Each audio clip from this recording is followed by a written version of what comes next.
Where did India's people come from? Who are Indians genetically closest to? How did humans survive the ice age? I'm glad someone asks these questions. It reminds me of something I wrote a long time ago. So let's once again go to our friend Google and let's see, Aryan invasion myth. And when I search for that, what do I get? I get this article from Medium that I wrote. Let's open this article. This is an article I wrote. It's in Medium, and I don't need this right now. And you can see I wrote this on May 14th, 2017. That's a long time ago now. And this is the article from which everybody gets their knowledge, initial knowledge of the Aryan invasion theory. Today, you have so many scholars who are all fighting the good fight that the Aryan invasion theory is false. But this is the article that started everything. This is the one article in which all the evidence is presented in one place. So this is what started everything. This is the article. And today, everybody has taken this forward. Now, anyhow, let's look at this in the concluding section, conclusion before the references. Here we have this paragraph that I wrote in 2017. Who were the first Indians? When did they first arrive in India? Where from? What were their lives like? What was their society like? How did ancient Indian civilization evolve? What knowledge did they possess? What kind of science did they have? What discoveries did they make? What technologies did they develop?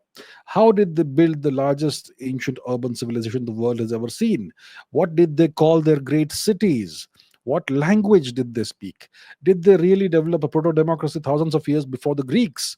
What kind of future did they envisage for India? What lessons can we learn from them? These are the questions our eminent historians have not deigned to ask for the past 7 decades. And these are the questions we must seek in order to rediscover our roots and understand who we really are. So, yeah, so that's what I wrote a long time ago. And I'm glad people are asking this. I'm glad Abhishek has asked this. So the question is, where did the people of India come from? Great question. And for that, we have to go back about 70,000, 75,000, maybe 80,000 years before today. And it all starts, okay, now we go to the map. Okay, we haven't cracked out the map. We'll crack it out now. Where is the map? Well, here is the map. And let's go into the mystery, the question of the origins of the Indian people. So, to the best of our knowledge, the best information that we have says that about 75, 70, maybe 80,000 years ago, there was a migration of human beings, a small group of humans out of Africa into Asia. The out of Africa migration. This happened between 70 and 80,000 years before today. Maybe 65,000. We don't quite know what the date was, but it was about around this time.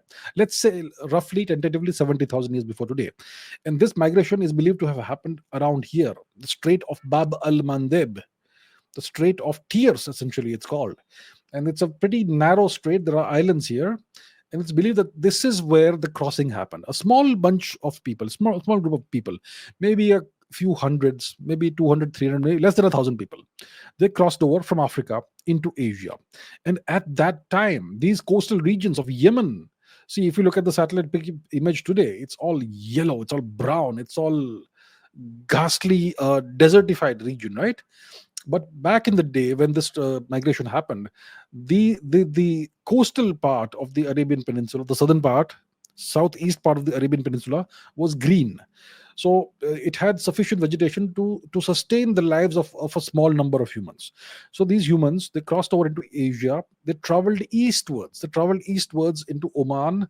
They went northwards. And again, at some point, they crossed maybe the Strait of Hormuz and they reached the Balochistan region. And even there, the coastal regions were green.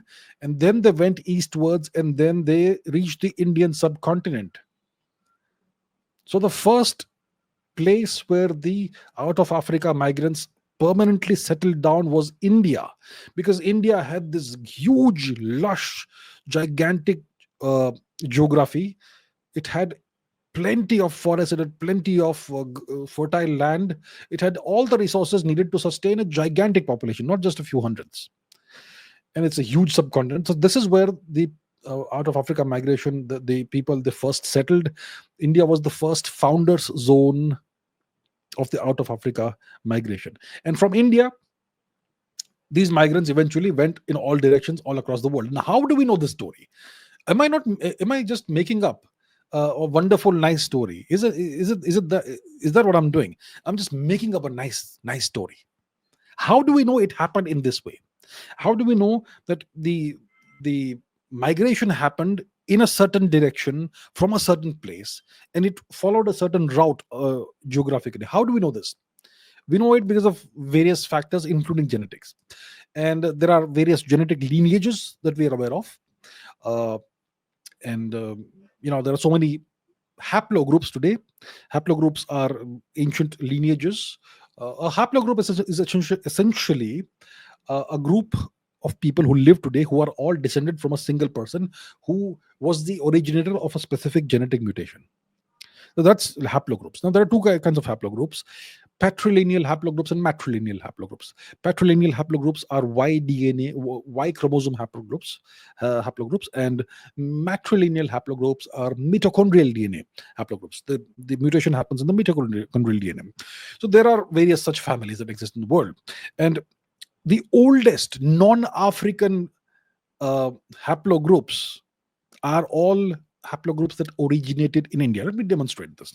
We go back to Google. Where is Google, our friend? Yes. Okay, let's go to Google. So there is haplogroup F, for instance. It's a patrilineal haplogroup. Haplogroup F. Haplogroup F. Now, guess where this originated? It originated about 57 to 62,000 years ago, somewhat after the migration, and it originated in India. It's a male haplogroup, patrilineal haplogroup. About 95% of non-African patrilineal lineages are descended from haplogroup F, which originated in India. Well, that's a gigantic clue here, right? Now, haplogroups. Now, let's look at a couple of female haplogroups, M and N. Haplogroups. Okay, first let's look at haplogroup M. It's a human mitochondrial DNA haplogroup, which once again originates in India. How old is it? Let's find out how old it is. About 55 to 65,000 years ago. Most likely South Asia. And obviously, you have to put in some other things as well, but it is an Indian origin mitochondrial DNA haplogroup. Now let's look at haplogroup N. Haplogroup N. One second. Mitochondrial DNA. Sorry, bro. Okay, here we are. Haplogroup N. Once again, you will find that it originates in India. And even this is super ancient, 55 to 70,000 years before today, and so on. So these are the oldest genetic lineages. These are the oldest non-African genetic lineages in the world. These all originated in India. So India is you could say the original founders zone of the out of Africa migrants, and from India people migrated all over the world. Now, if you look at today's Indians, who are we genetically closest to? So once again, let's go to the map. Yes, where is map? We bring map. So look, today we have these artificially created nations: India, Pakistan, Afghanistan, Nepal, Bangladesh, Bhutan, Sri Lanka, Maldives, and so on. But overall, this region is called the Indian subcontinent. And look, we Indians who live in the present day nation of India, we are genetically closest to the people of the subcontinent. Okay, all the way from Bangladesh to Afghanistan, Pakistan to Sri Lanka, Maldives, Nepal, and so on. Outside of the subcontinent, who are the people that we are genetically the closest to? Well, outside of the subcontinent, we are closest to the people of Iran, Tajikistan, I would say. To some extent, the people of Yemen, who are very closely related to Indians because of historical reasons. I'll not go into those right now.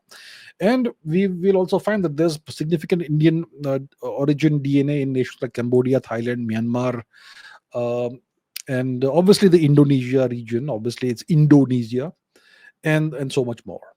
And otherwise, there is genetic affinity with the people of Europe as well because of the various haplogroups that we share. R1A1A or RM17 is one of the major haplogroups. It's the most successful extended family in human history. and its origin is most likely India. Okay, it's a huge controversy right now. Uh, if I Google that, if I Google the distribution of that haplogroup, it's going to be very surprising. Okay, let's go to that. R1A1A distribution. If we R1A1, whatever you want to call it, here we go. If we look at the distribution of this haplogroup, well, R1A1A conquers the world. Where you can see it's a huge concentration in India and another huge concentration in Eastern Europe. You know, Russia, Ukraine region, Eastern Europe, some parts of Germany, etc., and also the Khotan and Tibet region for some strange reason, and so on. So, uh, yeah, so genetically, even though these people, some of these Europeans look kind of different from us, but yet genetically there is a significant affinity that we have, linguistically as well, and once upon a time culturally and civilizationally as well. That's a long